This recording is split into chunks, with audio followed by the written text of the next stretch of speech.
बात होगी वक्फ बोर्ड की, जो आए दिन खबरों में रहता है, आए दिन सवालों के घेरे में रहता है वक्फ। अब इसी वक्फ बोर्ड से जुड़े कानून में मोदी सरकार एक बड़ा बदलाव करने की तैयारी है। मोदी सरकार कल सदन में वक्फ बिल पेश करने जा रही है। लगातार चर्चा चल रही थी और अब कल की तारीख इसको लेकर तय हो गई है। जानकारी के मुताबिक केंद्र सरकार ने बिजनेस एडवाइजरी कमेटी को यह बताया है कि वक्फ बिल गुरुवार को सदन में पेश कर दिया जाएगा। वैसे तो सदन में पेश किया जाना है, तभी इस बिल को लेकर पूरी जानकारी सामने आएगी कि बिल में प्रावधान क्या है, क्या जोड़ा गया है, क्या हटा लिया गया है, क्या तब्दीली की गई है। लेकिन सूत्रों से मिली जानकारी के मुताबिक सरकार द्वारा लाए गए बिल के तहत वक्फ बोर्ड अधिनियम में 40 से अधिक संशोधन यानी तब्दीलियां, बदलाव किए जा सकते हैं।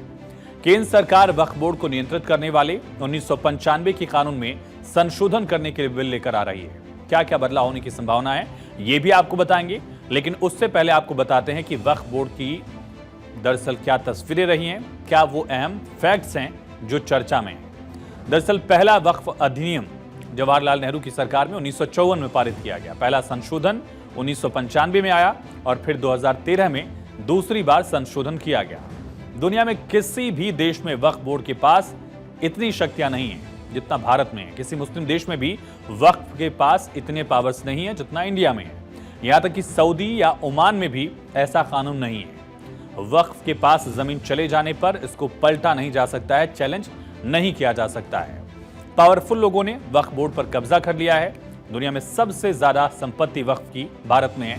भारत में वक्फ संपत्ति सबसे ज्यादा है, लेकिन 200 करोड़ का भी राजस्व जो है, रेवेन्यू जो है, वो मिलता नहीं है। सच्चर कमेटी, जिसको मुस्लिमों की परिस्थिति के बारे में जानने के लिए गठित किया गया था, सच्चर कमेटी ने वक्फ बोर्ड में पारदर्शिता लाने की बात कही थी। सच्चर कमेटी ने कहा था कि देश में मुस्लिमों की हालत दलितों से भी बदतर है, और उसी कमेटी ने कहा कि वक्फ बोर्ड में पारदर्शिता नहीं है, पारदर्शिता की जरूरत है। वैसे वक्फ संपत्ति का उपयोग सिर्फ मुसलमान ही कर सकते हैं। तमाम बड़े फैक्टर्स हैं, फैक्ट्स हैं, और इनमें से कई बदले भी जा सकते हैं। कुछ को लेकर संशोधन की बात कही जा रही है, और शायद यही वजह है कि मोदी सरकार वक्फ बोर्ड बिल ला रही है, ताकि इसमें ट्रांसपेरेंसी आ सके, पारदर्शिता आए। ऐसे में आपको बताते हैं कि सरकार जो वक्फ बिल लेकर आएगी, उससे इसमें बदलाव क्या होगा, संशोधन क्या होगा। वक्फ में पारदर्शिता और जवाबदेही लाने के लिए, जो अकाउंटेबिलिटी है, जवाबदेही है, इसके लिए वक्फ अधिनियम 1995 में संशोधन करेगी सरकार। नए बिल में आगा खानी और बोहरा वक्फ को भी परिभाषित किए जाने की दरअसल उम्मीद है, और कम से कम 5 साल से मुस्लिम धर्म का पालन करने वाले ही चल अचल संपत्ति को वक्फ कर सकते हैं। नए बिल में वक्फ से मिलने वाले धन से विधवाओं, तलाकशुदा, अनाथ का कल्याण की बात हो सकती है, ये संभव है। यानी जो रेवेन्यू होगा उसका इस्तेमाल मुस्लिम अनाथ, मुस्लिम विधवा महिलाएं और इनके लिए किया जा सकेगा, ऐसा शायद प्रावधान हो, इसकी संभावना है। सभी रजिस्टर्ड वक्फ संपत्ति की डिटेल 6 महीने में पोर्टल पर डालने की बात भी होगी। वक्फ करने का तरीका, तारीख बतानी होगी, और अगर डीड है तो वो भी देना होगा। संपत्ति से मिलने वाले भू राजस्व, सेस, उसका रेट, टैक्स, आय की डिटेल भी बताने की बात है। वक्फ शब्द का जो दरअसल शाब्दिक अर्थ है, ये ईश्वर को अर्पित करना। आप दान से थोड़ा सा रिलेट कर सकते हैं कि जो दान शब्द है उसी से थोड़ा सा सिमिलर वक्फ शब्द है। और ये कानून लागू होने के बाद अगर सरकारी संपत्ति को लेकर विवाद है, कोई ऐसी प्रॉपर्टी है जिसको लेकर डिस्प्यूट है, तो ऐसी स्थिति में संपत्ति की जांच कलेक्टर करेंगे और अपनी रिपोर्ट राज्य सरकार को देंगे, और रिपोर्ट के बाद राज्य सरकार रेवेन्यू रिकॉर्ड में बदलाव भी कर सकती है। अभी तक इस तरह के बाउंडेशंस थे, लेकिन वक्फ बिल को लेकर मुस्लिम समुदाय के लोगों का कहना क्या है, उनका रिएक्शन क्या है, वो क्या सोचते हैं, पहले सुनते हैं। बहुत टाइम से हम डिमांड मेमोरेंडम दे भी चुके हैं, हमारे अलावा कई ऑर्गेनाइजेशन भी दे चुके हैं मेमोरेंडम। तो सरकार के डिसीजन हम वेलकम करते हैं और तमाम लोगों से अपील करते हैं कि जब तक आप अमेंडमेंट बिल को पढ़ नहीं लेते, जब तक आप किसी को मिसलीड ना करें। मुझे पूरी उम्मीद है जो भी बिल आएगा उससे ट्रांसपेरेंसी आएगी, क्योंकि बहुत भ्रष्टाचार फैला हुआ है वक्फ के अंदर, जिसकी सॉल्यूशन की बहुत सख्त जरूरत है। और कुछ प्रोविजन ऐसे हैं जो मैं समझता हूं जो क्लैश है आपस में, उनको सॉर्ट आउट करना बहुत जरूरी है, इसलिए हम सरकार के डिसीजन का वेलकम करते हैं। तो अभी अगर वक्फ बोर्ड में कोई अमेंडमेंट हो रहा है तो इसको किसी भी तरीके से नेगेटिव सेंस में लेने की जरूरत नहीं है। मुझे ऐसा लगता है कि हमको सरकार पर भरोसा होना चाहिए।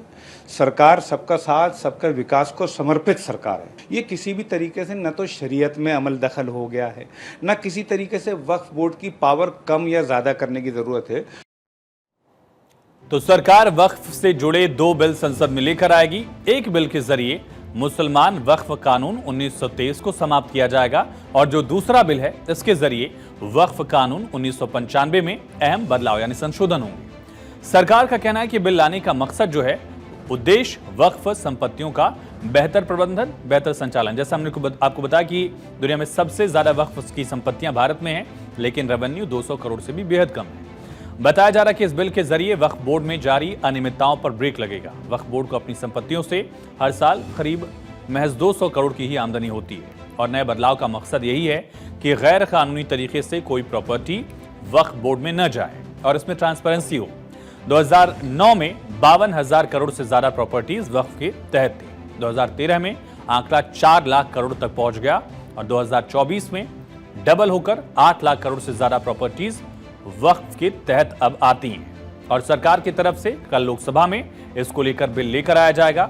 लगभग 40 संशोधनों की बात कही जा रही है और इन 40 संशोधनों में कई सारे जो पावर्स हैं वो कलेक्टर को भी दिए जा सकते हैं और मसलन ये भी प्रावधान हो सकता है कि वक्फ बोर्ड में जिला स्तर पर दरअसल कलेक्टर्स को भी कुछ अधिकार दिए जाए और ये माना जा रहा है कि ये बदलाव बेहद अहम होगा। और जैसे आपने खास लोग जो हैं मुस्लिम समुदाय के, उनका रिएक्शंस भी सुना। उन्होंने कहा कि पहले बिल आने दीजिए, इसको लेकर मिसलीड मत करिए, तभी पता चलेगा कि आखिर इसमें क्या प्रावधान किए गए और उसको एक सुधार की तरह देखने की जरूरत का जिक्र जो है मुस्लिम तबका भी कर रहा है।